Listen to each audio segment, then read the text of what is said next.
Bien, tenemos dentro de herramientas de creación de valor algunos conceptos relacionados con el uso de los indicadores de gestión y cómo a través de ellos se pueden analizar ciertas estrategias dentro de una organización. Veremos que dentro de lo que denominamos ecuación básica patrimonial, existe esta igualdad en donde el activo es igual al pasivo más el patrimonio. Esta es la base fundamental de la contabilidad de partida doble, en la cual existe este balanceo entre estos conceptos. Todos los estados contables responden a esta regla. Lo único que tendremos que tener en cuenta es qué conceptos son incluidos en cada uno de estos grandes rubros. Respecto de esto, podríamos hacer alguna crítica respecto de algunas operaciones que tienen significado económico que por prudencia las normas contables generales no la tienen en cuenta, mientras que sí es posible que las utilicemos dentro de lo que denominamos contabilidad gerencial, contabilidad interna. Pero básicamente el sistema contable o la metodología o la técnica contable es exactamente la misma dependiendo de los conceptos que nosotros tomemos o no. La gran separación que hay pues entre lo que sería la contabilidad hacia terceros, que básicamente es esa contabilidad regulada en nuestro país mediante los consejos profesionales en ciencias económicas, y la contabilidad gerencial, que es para uso interno organizacional, y en donde yo podré tener mayor grado de libertad respecto de qué conceptos o qué registraciones voy a realizar. De todos modos, el punto en este caso es que el activo, en términos cuantitativos, es igual al pasivo más el patrimonio neto, conformando así esta ecuación básica patrimonial.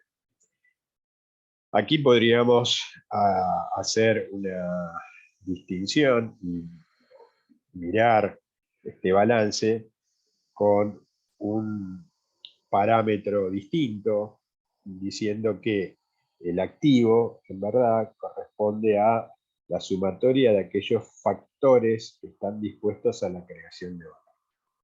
Dicho de otra forma, esos activos son los que tienen como objetivo básico, mediante su transformación o mediante su uso, generar valor, generar nuevos bienes y servicios con un valor agregado que generará un cierto nivel de aumento patrimonial, o dicho de otra forma, generará una rentabilidad.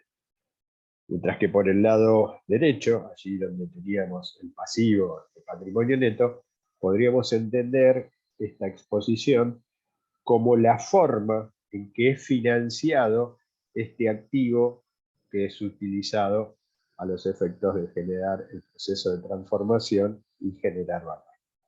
Por lo tanto, si renombramos el activo, el pasivo y el patrimonio neto, podríamos hacerlo de esta forma.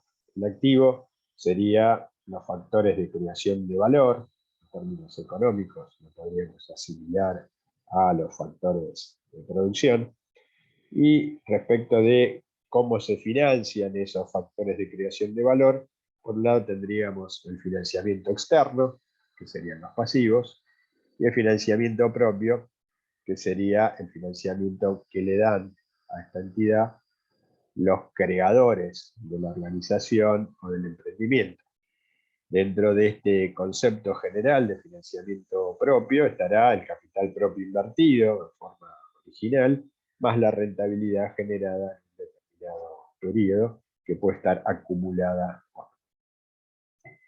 Hemos dicho en alguna otra presentación que existen dos indicadores fundamentales para administrar una organización. Uno es el ROA, que es el return on assets o el retorno sobre los activos. Este retorno sobre los activos mide dos magnitudes, también lo hemos explicado. Una magnitud como la rentabilidad, que es una magnitud de flujo, o sea, mide o acumula resultados en un periodo determinado, medido sobre los factores de creación de valor, que en definitiva son variables de stock.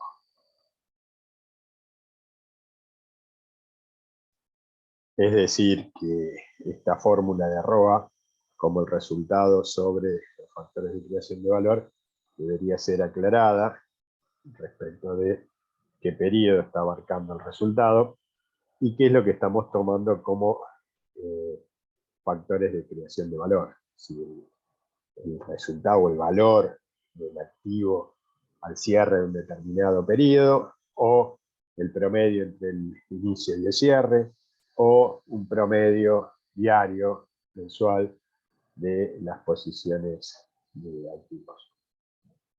Por otro lado, tenemos el ROE, que es el Return on Equity, que mide o compara, una vez más, una variable de flujo con una variable de stock, en donde la medición en este caso es la rentabilidad sobre el capital propio invertido. Claramente el ROA nos está diciendo cuál es la capacidad operativa que están generando estos factores de creación de valor y puede ser comparada con ejercicios anteriores o si la misma fórmula de cálculo es utilizada por alguna otra compañía en términos comparativos con algún competidor o algún proveedor. Asimismo, habrá alguna tasa de costo de oportunidad, es decir, si la rentabilidad operativa que demuestra el ROA es inferior a la rentabilidad operativa que puede generar algún otro tipo de inversión, bueno, ahí tendré que considerar si continúo o no con esta actividad. Algo similar pasa con el ROE. El ROE sería el costo de oportunidad, o podría estar mensurado con el costo de oportunidad de la inversión que están haciendo los dueños de esta organización. Se supone que para afrontar determinados riesgos, o riesgo empresarial, el ROE aplicado a esta organización debería ser superior a un ROE o una tasa de retorno sobre la inversión comparativa que podría ser una tasa de mercado o una tasa libre de riesgo. En definitiva, tengo dos indicadores que son sumamente importantes y que pueden definir algunas decisiones gerenciales a los efectos de aumentar o reducir su valor. Una primera estrategia podría ser la de lograr eficiencia operativa. En este caso, la idea es reducir la cantidad de factores de creación de valor, es decir, reducir los activos, manteniendo los mismos niveles de rentabilidad. Por eso estamos hablando de eficiencia operativa. Esta estrategia nos obliga a hacer un análisis de los activos que están puestos a disposición o están siendo utilizados para la generación de valor. Suele suceder en muchas organizaciones que hay una serie de activos que no están siendo utilizados para la creación de valor.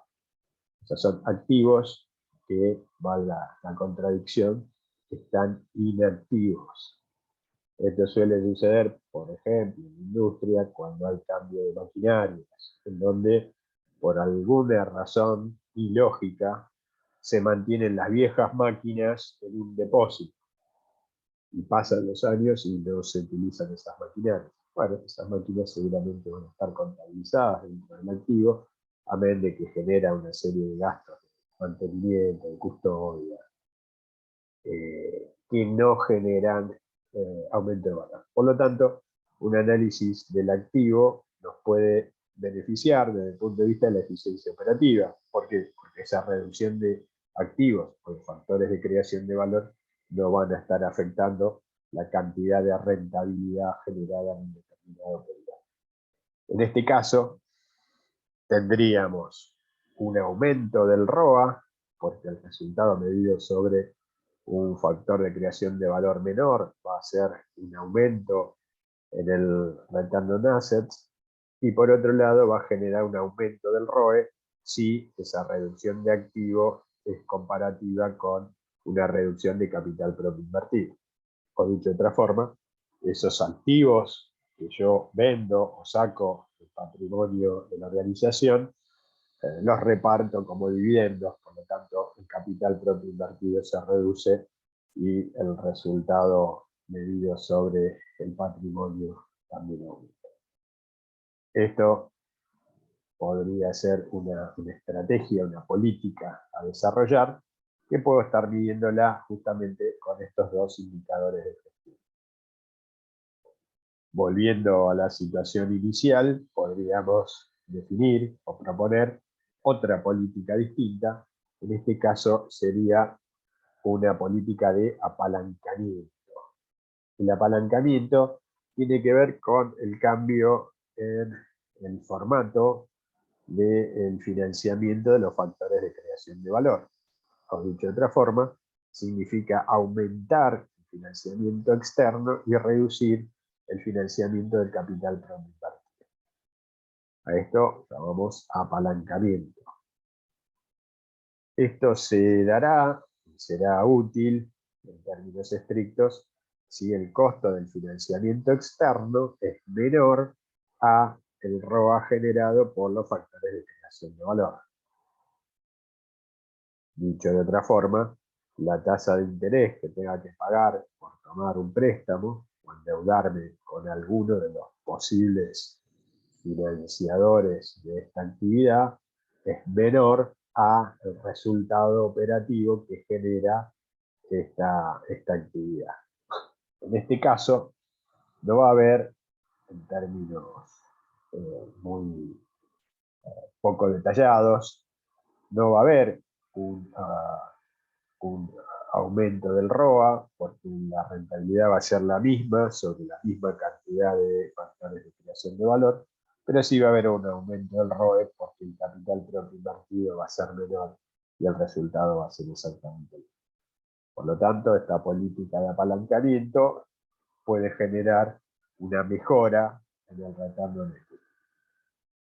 Si volvemos a la situación inicial, podremos proponer una última estrategia que podría llegar a ser la estrategia de productividad. Y esto significa aumentar la rentabilidad sin que el resto de las variables se vea afectada.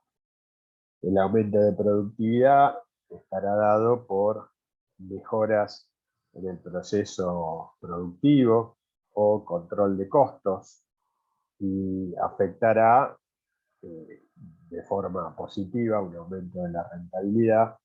El aumento de esa rentabilidad generará una reducción del capital propio invertido, por lo tanto aumentará tanto el ROA como el ROE. En definitiva, en estos casos que hemos mostrado, los indicadores de gestión ROE y ROA pasan a ser fundamentales a los efectos de poder generar algún análisis de la gestión que se viene realizando